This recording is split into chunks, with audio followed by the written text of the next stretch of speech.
was called the father of modern political science, feared by the church and admired by tyrants. Meet the man who is said to have cracked the code of power, Niccolò Machiavelli. Now, Machiavelli didn't dream of a fair world. He told us how the real world of power works.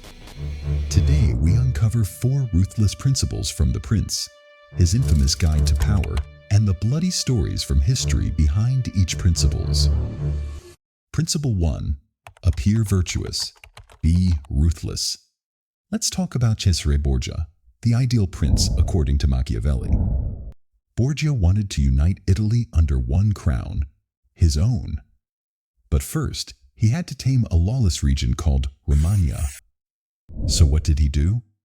He sent in his right-hand man, Ramiro de Orco, and told him to do whatever he needed to be ruthless, cruel, and bring order to the region. De Orco obeyed and ruled Romagna with iron and fire, tortures, executions. The people were terrified.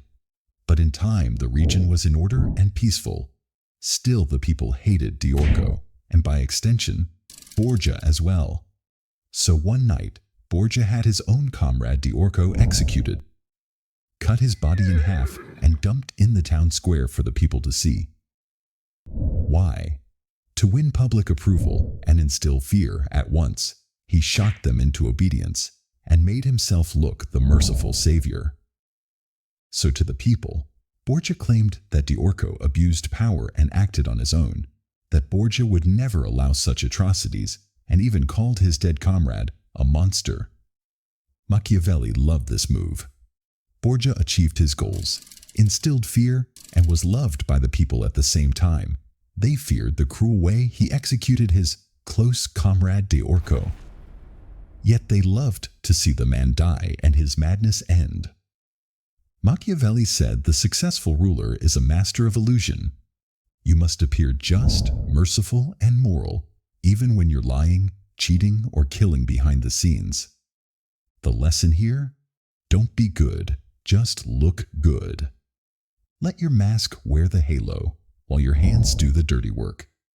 A prince must learn how not to be good, and to use this knowledge, or not to use it according to necessity. The Prince, Chapter 15. Principle 2. Crush your enemies completely. Now, meet Agathocles, who was once a humble baker, now a brutal king of Syracuse. One day, this baker by birth, butcher by ambition, invited all the city's nobles to a friendly meeting. Wine flowed, smiles were shared, and then his men massacred them all. Every rival gone in one swift move. No rebellion, no resistance, no slow rise to power, no negotiations, just silence, just one clean, bloody sweep. Machiavelli was impressed. A monster, yes, but also a ruler who faced no further rebellion. He didn't say Agathocles was moral, far from it, but he was effective. Mercy to enemies is a weakness. Machiavelli believed in total domination. Eliminate your rivals, burn their bridges, never let them rise again. The lesson here? If you're going to betray someone, don't do it halfway. One clean stab is better than 1,000 cuts. Injuries should be done all at once, so that, being tasted less, they offend less. Benefits should be given little by little, so that the flavor of them may last longer. The Prince, Chapter 8. Principle 3. Fortune favors the bold. Machiavelli praised bold rulers, especially Cesare Borgia. Borgia was handed military power by his father, Pope Alexander VI, and instead of slowly building alliances or negotiating with rulers as expected, he used force, cunning, and raw speed, and within months, he took over Romagna, crushed rival families, and replaced them with his own. He acted fast, took risks to seize opportunity, and forced fortune to obey. Machiavelli said, "He was so bold and prudent that it seemed fortune could not have given him a better opportunity."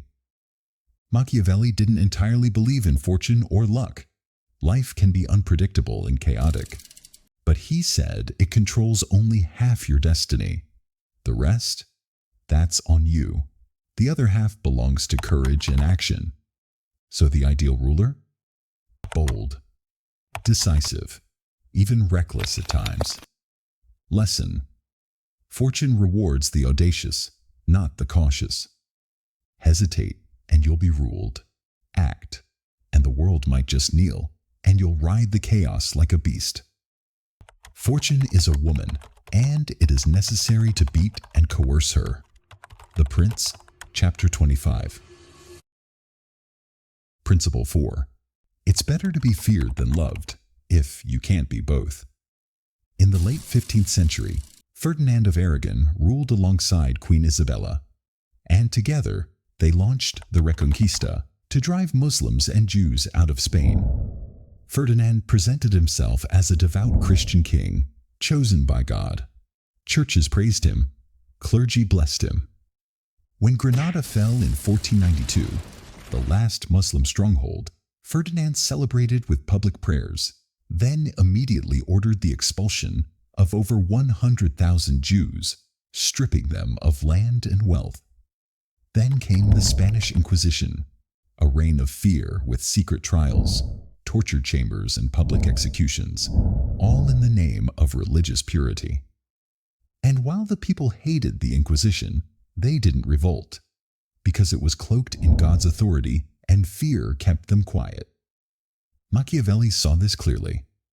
In The Prince, he praised Ferdinand's skills, saying, "He always covered his actions with religion, and with this cloak, he accomplished whatever he pleased." Ferdinand didn't rule by kindness.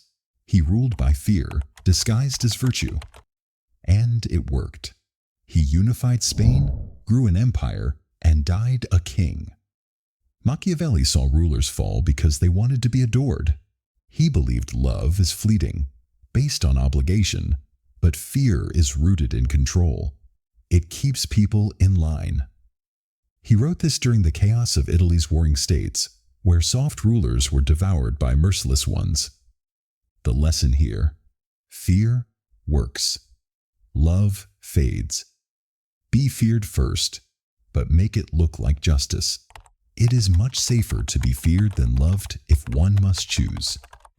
The Prince, Chapter 17. Machiavelli didn't write for saints. He wrote for survivors, for rulers who want to win. He showed us that power is not for the pure, but for those who dare to see the world for what it is. Don't think he was telling us to be evil. He was telling us to open our eyes. The world isn't fair. People lie, and power corrupts. And while you might not be planning to conquer Italy, understanding these principles can be powerful. So, will you play the game?